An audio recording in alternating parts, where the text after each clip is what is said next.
bagi langkah untuk berdakwah ialah kita menyeru dulu tuan-tuan. Kemudian kita menyedarkan sesungguhnya kesalahan yang dia buat itu adalah benda yang salah. Jelaskan dulu tuan. Kemudian kita perbetulkan balik kesalahan dia. Kita dah jelaskan supaya dia sedar. Kemudian bagi langkah tuan. Kan? Tengok Nabi Ibrahim mula-mula dia bagi tahu dulu. Berhala yang kamu sembah ini tak boleh nak bagikan. Mula-mula dia sedarkan dulu. Berhala yang kamu sembah ni hanyalah batu-batu. Ya. Kemudian berhala yang kamu sembah ni tak boleh bagi kamu rezeki walaupun sedikit. Dan kemudian step seterusnya Nabi Ibrahim apa tuan? Nabi Ibrahim buat ialah menyedarkan, memberi satu tunjuk ajar. Iaitulah carilah rezeki di sisi Allah. Yang boleh bagi rezeki ni hanyalah Allah semata-mata tuan-tuan. Dan kemudian Nabi Ibrahim seru lagi, wa'buduhu washkurulah.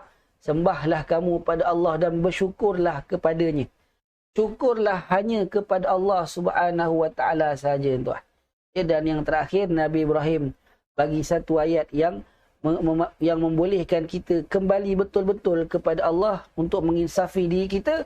Ilaihi turja'una, dan ingatlah hanya kepada Allah sahajalah kamu akan dikembalikan. Kok mana pun tuan-tuan, besar mana pun kita, tinggi mana pun pangkat kita tuan, ya, kaya mana pun kita, semuanya ilaihi turja'una, hanya dikembalikan kepada Allah Subhanahu wa taala yang maha hebat lagi maha perkasa tuan-tuan. Tulis dekat ruangan komen, ya. Jelas ke tak jelas penjelasan tafsir ringkas saya pada pagi ni tuan. Ya. Tak boleh lama-lama tuan. Kuliah kita kuliah ringkas. Tulis dekat ruangan komen. Ya, jelas ke tak jelas? Jelas ke tak jelas tuan?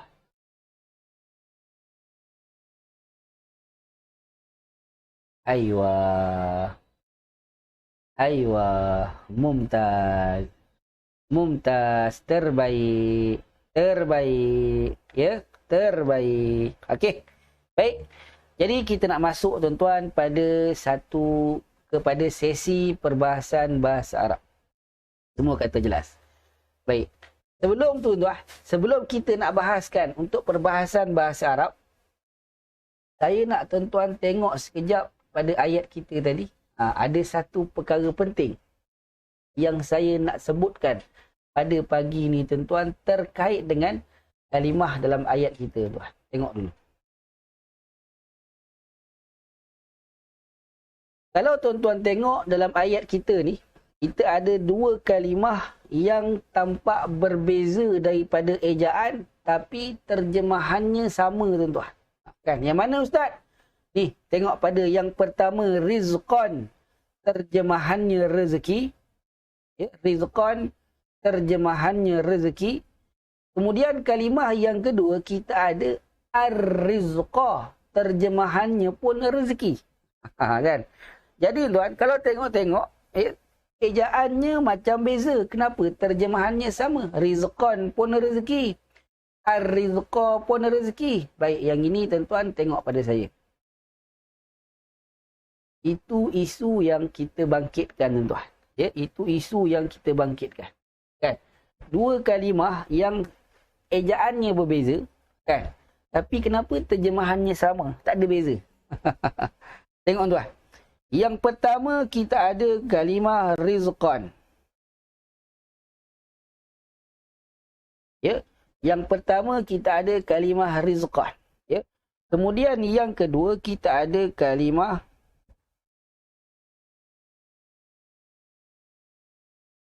ar-rizqah. Apa yang membezakan di antara dua ni tuan-tuan? Cuba tulis dekat ruangan komen.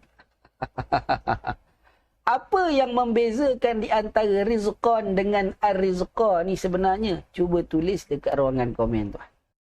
Ke tuan-tuan tak nampak beza? Kan? Ke tuan-tuan tak nampak beza? Tuan-tuan nampak sama je. Kan? Apa yang membezakan di antara rizqan dengan ar-rizqah ni tuan-tuan? Sila tulis dekat ruangan komen. Ya, apa yang beza tuan? Ya, jangan lambat sangat komen tuan. Masa kita berjalan. Ya, tulis tuan. Tulis tuan. Apa yang membezakan? Apa yang membezakan tuan? Di antara rizqa dengan ar-rizqa. Sila. Sila tuan. Sila tuan. Berapa lambat ni? Tak nampak beza ke? Ya.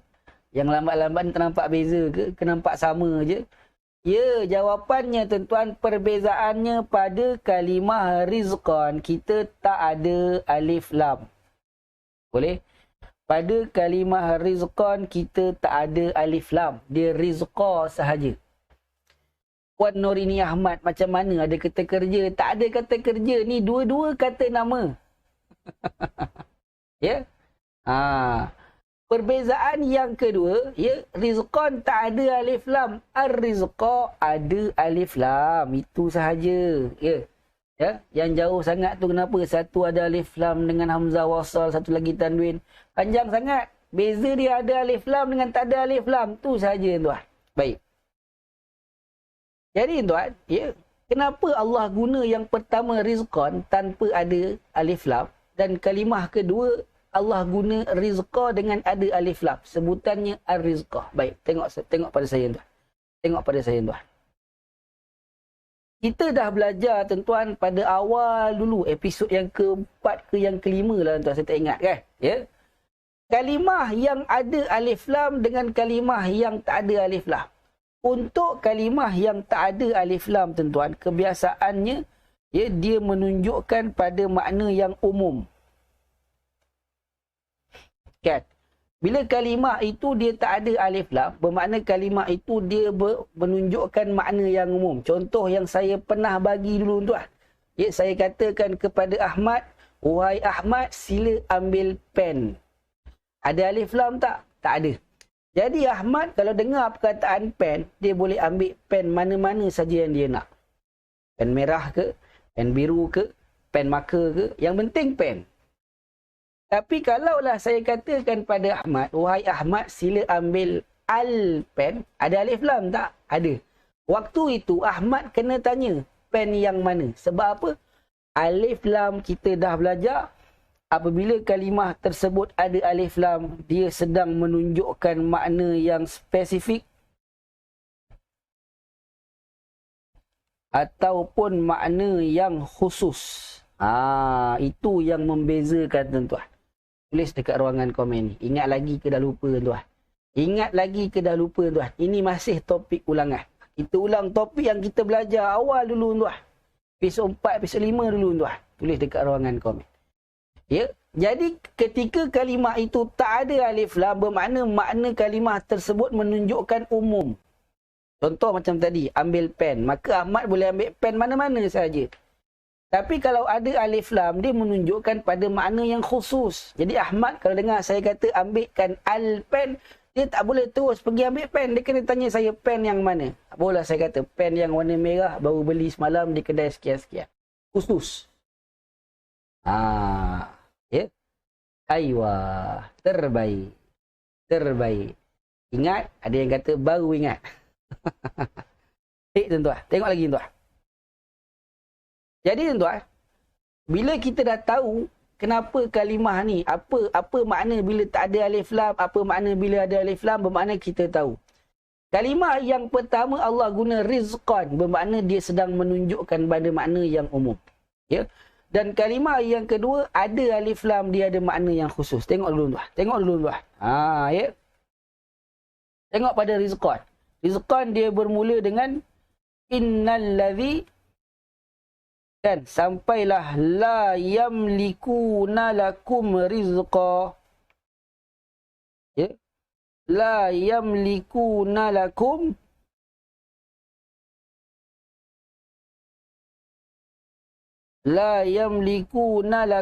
rizqa. Boleh? Baik.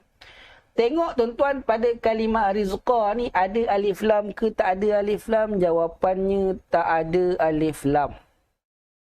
Apabila tak ada alif lam, kita dah belajar kalimah ini dia sedang bermakna dengan makna yang umum ke makna yang khusus? Dia makna dengan makna yang umum. Dia menunjukkan makna yang umum tuan-tuan. Bermakna Allah nak bagi tahu pada kita Sesungguhnya berhala yang kamu sembah itu takkan boleh bagi kepada kamu rezeki. Rezeki yang umum ni, rezeki yang umum. Apa dia? Tak kisahlah rezeki makan ke, rezeki duit ke, rezeki umur ke, rezeki hujan ke. Segala jenis rezeki, berhala yang kamu sembah takkan boleh bagi. Sebab tu Allah guna kalimah rizqa. Allah guna kalimah yang umum. Allah tak letak alif lam tu kan. Ya, untuk apa? Sebab Allah nak bagi tahu, Nabi Ibrahim nak bagi tahu berhala yang kamu sembah ni, segala macam rezeki pun dia takkan boleh bagi. Bermakna berhala yang kamu sembah ni rezeki yang apa pun jenis rezeki, berhala tu tak boleh bagi. Maka sebab tu Allah guna rizqah. Kemudian, ya, tengok pula pada ayat yang ada alif lam kan. Fabtahu indallahir rizqah. Fabtahu indallahir rizqah. Ya. Yang ini ada alif lam ke tak ada alif lam? Jawapannya ada alif lam. Kan? Yang tadi tak ada alif lam rizqah. Maknanya kita faham Allah nak bagi tahu berhala yang kamu sembah itu segala macam rezeki pun berhala itu tak boleh bagi. Baik yang kecil, baik yang besar, baik yang jauh, baik yang dekat, baik yang nampak, baik yang nak tampak, semua. Walau sedikit pun daripada rezeki yang umum tu, walau sedikit pun daripada rezeki yang umum tu, berhala kamu takkan boleh bagi. Ada pun ayat kedua Allah guna fabtahu indallahi rizqa, maka carilah di sisi Allah ar-rizqa. Ada alif lam ke tak ada alif lam? Ada alif lam. Jadi kalau ada alif lam, kita tahu kalimah ini dia sedang menunjukkan makna yang spesifik. Ya?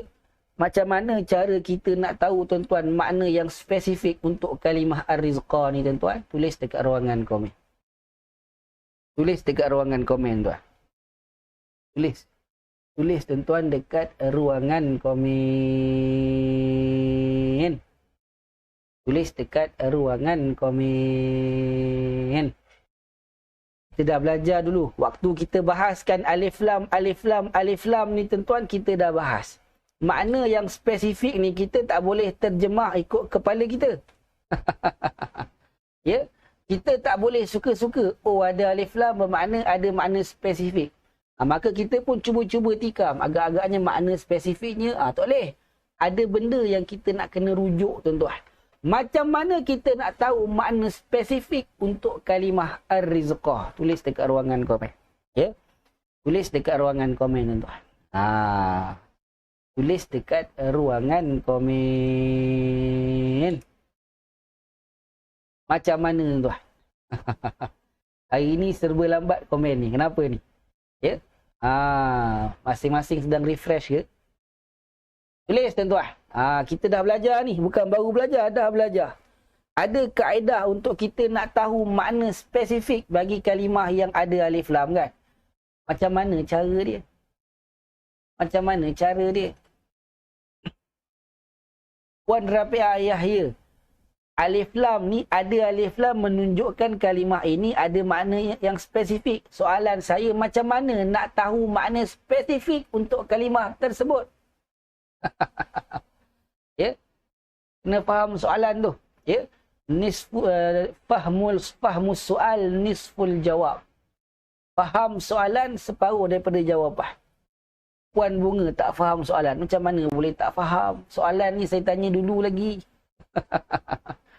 Sekarang ni, ar-rizqa, dia ada makna yang spesifik. Soalan saya mudah. Macam mana nak tahu makna spesifik untuk kalimah ar-rizqa? Ya, jawapannya rujuk tafsir. Ya, jawapannya kita kena rujuk tafsir. Itu sahaja tuan-tuan. Katal kepada saya tuan. Ya. Ar-rizqa ni maknanya rezeki. Sama macam rizqan. Tapi kita dah belajar. Ar-rizqa ni dia rezeki. Tapi dia ada maknanya yang spesifik. Yang tertentu. Tak boleh kita terjemah ikut suka kita tuan. cara nak tahu makna yang spesifik untuk kalimah ar-rizqa adalah kita kena tengok tafsir. Ulama tafsir yang Allah Ta'ala dah bagi, yang Allah Ta'ala dah bagikan kelebihan pada mereka. Mereka dah siap-siap bagi tahu kita dah. Kalimah yang ada makna spesifik, kita hanya perlu tengok sahaja. Jadi tuan, ayat kita hari ini, apakah makna spesifik? Makna yang biasa rezeki. Cuma dia ada alif lam, bermakna rezeki tu dia ada makna yang spesifik. Apa makna yang spesifik untuk kalimah ar-rizqa? Allah gunakan alif lam ni kerana Allah nak bagi tahu kita rezeki yang kamu kena cari di sisi Allah itu dia mestilah rezeki yang halal. Ya, mestilah rezeki yang halal. Itu saja tuan-tuan. Kalaulah Allah tak letak alif lam, Allah guna rizqan juga sama macam di atas, bermakna Allah suruh kita cari rezeki, carilah kamu di sisi Allah rezeki. Apa-apa rezeki lah, haram ke, halal ke, jahat ke, baik ke, ambil. Tapi bila Allah guna ar-rizqa, bermakna kita faham Allah suruh kita cari rezeki. Tapi rezeki itu mestilah rezeki yang halal sahaja. Ya? Sebab tu Allah guna alif lam. Kalau Allah tak guna alif lam, bermakna kita boleh cari rezeki tak kira haram, halal, jahat, baik, besar, kecil. Maka tuan-tuan, itu sebab Allah guna ar-rizqa. Bermakna rezeki tu dia ada makna yang spesifik. Apa dia? Rezeki yang halal sahaja. Tulis dekat ruangan komen tuan. Nampak ke tak nampak? Kan? Nampak ke tak nampak tuan? Pagi ni mengantuk sikit. Minum kopi. Ya, minum kopi, basuh muka. Atau nak tidur sekejap boleh, tak ada masalah. Ya, jadi lepas ni tuan-tuan, kalau jumpa dua kalimah yang sama, satu ada alif lam, satu tak ada alif lam, tuan-tuan boleh tengok yang alif lam tu apa makna spesifik dia. Kan? Aywah, terbaik. Contoh kita tengok ayat apa? Fa inna ma'al usri yusra. Inna ma'al usri yusra, kan? Kenapa al-usri Allah letak alif lam? Kenapa yusra Allah tak guna alif lam? Kenapa al-usri itu susah, kan? Kesusahan Allah letak alif lam. Tapi dekat yusra, kesenangan Allah tak letak alif lam. Tuan-tuan bayangkan. Nanti di hujung kelas tanya balik. Saya jelaskan. Kalau terlupa, sama-sama terlupa, tak ada rezeki lah tu. Okey, baik. Semua kata nampak. Semua kata nampak, tuan. Terbaik. Terbaik, tuan. Okey, kemudian kita nak pergi kepada ulangan tajuk yang kita dah belajar pada minggu lepas. Tengok saya tuan. Tengok saya. Semua dah kata nampak, tengok saya.